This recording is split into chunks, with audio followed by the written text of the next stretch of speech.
Boom, you looking for this? I needed to get a Rhodey War Machine into my collection, and his best suit is the Mark IV from Infinity War. Hot Toys made this suit in diecast, so I knew I needed to track this one down. And now that it's arrived, we need to take a look at this beautiful chunk of metal. As you all know, all good unboxings start with a box, and this one looks incredible. It's themed for Avengers Infinity War with beautiful artwork of the figure on the front, behind that big red Avengers A. The Hot Toys Movie Masterpiece and diecast logos are all down below. Then on the opposite side is the figure info stating that this is MMS 499 D26. And the Avengers Infinity War logo is done in a beautiful gold color under the slipcover.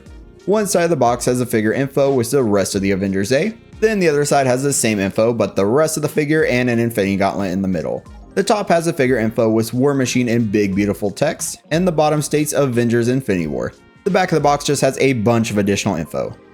Let's slide off the slipcover now, and this box is actually pretty complex. The inner box has a big image of War Machine outlined in white, then the back actually has the names of the people who made this figure, which is a pretty neat detail. Now we can slide out the inner foam packaging, and War Machine Mark IV is stamped right into the front. Let's pop this top off and get to that beautiful heavy die-cast figure inside. But real quick, if you enjoy content like this, make sure to subscribe to the channel, hit the like button, and hit the bell to be notified when new content goes live. Now, let's get into it. Getting them out here. This looks amazing. I've always loved the black and silver look to the War Machine armor, and this one is already pretty heavy in hand. They protect the figure very well with lots of foam in different areas where the armor would collide in shipping, so I need to remove it all real quick. Now that it's gone, I love the way his mask looks with the red lenses, and yes, he will light up, hopefully. But we'll do that a little bit later because it takes me forever to install the button cell batteries. His armor is sculpted beautifully, and there's actually a digital urban type camo pattern on the entire thing. His chest has red accents, and his name can even be seen there in the corner. His right bicep has 004 on it, showing that this is the Mark IV. There's also a War Machine symbol on his shoulder, which is similar to the Air Force logo, and of course he has his big gauntlet guns. His other arm has the Air Force logo on the bicep and another beautifully sculpted weapon on his forearm. The legs are cold to the touch since they're die-cast, and there's even some weathering near his feet.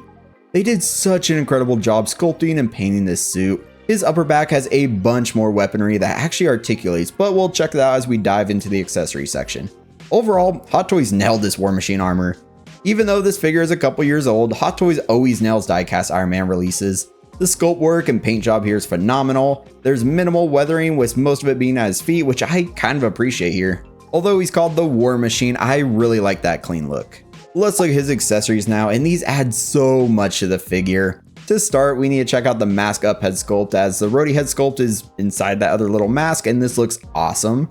The skin detail and everything looks nice on the head sculpt, but this is an older figure, so there's no rolling eyeballs or anything like that. The jaw region of the mask actually has a little bit of articulation. Then there's a magnetic mask piece that we can actually pop on top of his helmet to give him that open mask look. Currently, I have Rescue's mask open to show that Pepper Potts head sculpt, so I might want to do the same as Rhodey here just to have his likeness shown. But if you do want to use this mask with the head sculpt in it and actually close it, you can. You just want to move that jaw down, slide the magnetic mask in there, and then just close the jaw. It's pretty secure in there, and I really like that feature since, honestly, I never use the light up features, so for me, I can now just put the other mask back in the box. To put the head sculpt mask on him, you want to pop the current mask off since it's just on a ball joint, and then pop this one in. And as expected, this looks awesome, but for War Machine, he needs all of his weaponry. He gets a huge articulatable back gun. The sculpt work here is nice, and we can see that there's a big barrel and lots of detailing for the armor pieces. The articulation on this is really good. The gun is on a ball joint so it can rotate all around, it can move up and down, pivot, everything like that. The whole piece itself has a lot of different articulatable joints as well, and I'm pretty impressed. You also get some gauntlet guns for the top and bottom of his forearms. These also look amazing, and I love the chrome tips on the barrels. But unfortunately, one of mine did kind of break when I took it out, so I had to super glue it back in.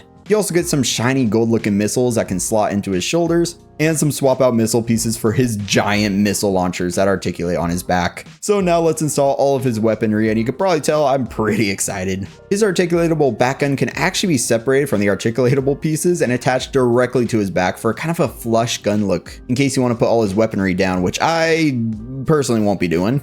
So you can also recombine the pieces and give him the extended gun look so it pops up over his shoulder. The articulation here lets you aim the gun basically wherever you want, and I just love it. His shoulder flaps lift up and you can then slot the missiles in there. His gauntlet pieces are also removable, then you could just use the friction pegs to secure the actual gun pieces in there on the top and the bottom. The big artillery missile launcher things also move upwards to get into position, and then his smaller back flaps actually kind of pivot, move side to side and stuff like that too. The covered missile launcher pieces just pop out of place, and then you can put the actual missiles in there, and yeah, this looks so cool. He is a true war machine with all of that weaponry activated on his suit. Man, I am so happy I got this war machine because I love that he's literally a war machine. Now let's check out the hands. Right out of the box, he gets a pair of closed fists.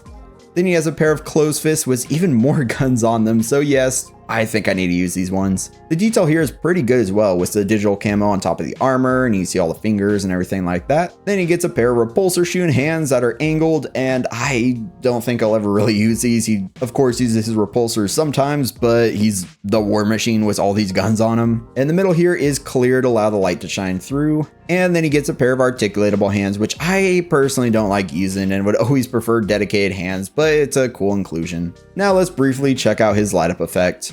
Real quick, his chest piece can actually come off if you're into that, since Hot Toys actually details underneath, which is always cool to see. But having the lights on now, he looks, not too great. The eyes to me look a little bit more pink than red, but I guess it's cool they light up. The hands light up as well, so you can see the white light shine through, but also my chest piece, yeah, mine just doesn't work. It's probably because it's an older figure or something, but I'm not too bothered by it, to be honest. The batteries die very quickly, and maybe the batteries already died when I put them in or something, so I'm just going to turn them all off and just let it go. His base is a classic hexagonal shape and says War Machine right on the front. The top is textured and has a big Avengers A outlined in a glossy chrome-like color. The movie title of Avengers Infinity War is below, and overall, I really like the base. It's definitely going to pop in the display since the pink, blue, and purple colors up on top just really stand out. However, I do kind of wish it was more War Machine themed and darker, but at least it'll match other Infinity War figures if I get any more in the future. He gets a crotch grabber that sticks out a little bit more to reach the front of his suit, and this just pegs right into the base.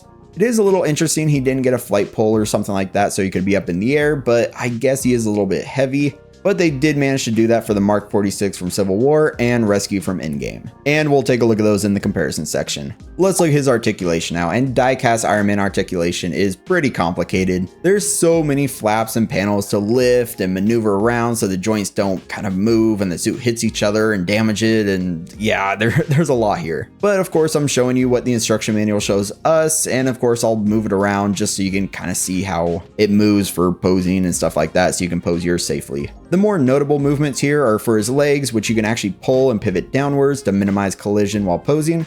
His torso also pulls upwards to give him a little bit more room for ab crunch if you want to move him forward and backwards. And overall, his movement's pretty good and similar to all other die-cast Iron Man figures.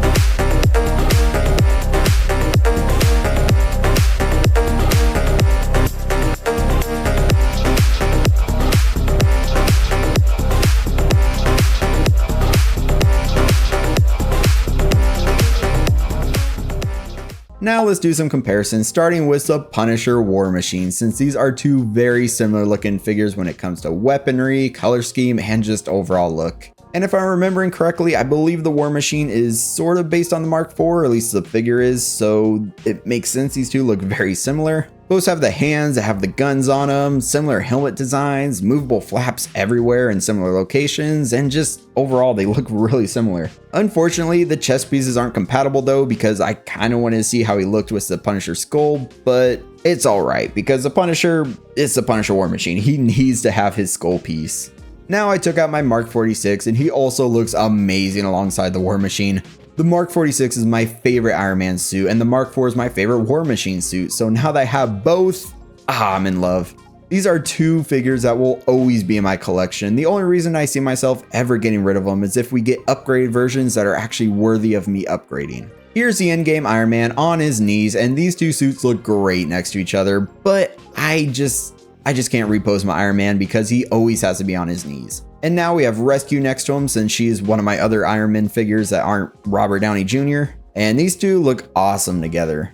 And yeah, I had to sneak Iron Patriot in there because this one's not Rhodey. It's actually the Iron Patriot from the comics, which is Norman Osborn, but he looks awesome side by side with the War Machine. I am just super excited to get the War Machine in my display, but honestly, I'm a bit nervous because I'm kind of running out of the room because I also have 4 more Iron Man figures to look through from the holidays. But I had to start with the War Machine because I was the most excited to look at him. But we have other ones. Just to tease you a little bit, make sure to subscribe to the channel because we do have the Mark 1 and also a zombie Iron Man. So yeah, that's going to be pretty interesting to look at. Now it's time to pose. For the first pose, I left him in this sassy kind of pose with some mask up, and yeah, honestly, I kind of like this. Yes, it's a pose I use for the comparison section, but I might display him this way because I kind of fell in love with how this looks. You guys know sometimes Rhodey can be a little sassy, so I think it really works for him. For the next pose, I tried pretty hard to get Rhodey in a landing pose, and yeah, it came out looking okay, but the Iron Man figures are kind of hard to get in landing poses. For one, I'm always a little bit nervous bending the legs that much because, to be honest, I did scratch a panel while doing this. And for two, I don't think they look that great because they don't have as much movement as the actual suits do in the movies. Mostly because the suits are actual CGI, of course. But overall, I love this War Machine. Like I've said, the Mark IV is my favorite look for War Machine because he gets so much weaponry and I love the digital camo pattern on him. It's gorgeous and Hot Toys has die-cast Iron Man making down to a science. As for negatives, I guess I could just say he's a little older. One arm joint doesn't like to stay up when I was trying to get him in a kind of aiming pose, which you can probably tell which one that was. My chest LED wasn't really working. And then movable eyes would have been cool to see, but of course that would be for a newer version because they weren't doing rolling eyes back then. But other than that, this is an insanely good figure. And for me at least, I got it for a really good price on Black Friday, especially because it's a new in-box die-cast Iron Man. So I have no complaints there. Yes, there was a special edition of this one with one of Thanos' goons for the base, but I didn't really see that one, and honestly, I don't really need it. It's just going to take up more room if I had that. So all I can say is I cannot wait to add this figure to my Iron Man shelf, although it's getting very crowded in there. Like I said, I have 4 other Iron Man figures to find a spot for, with of course more coming in the future. So yeah, you guys can probably tell I love die-cast Iron Man figures and they're kind of consuming my displays.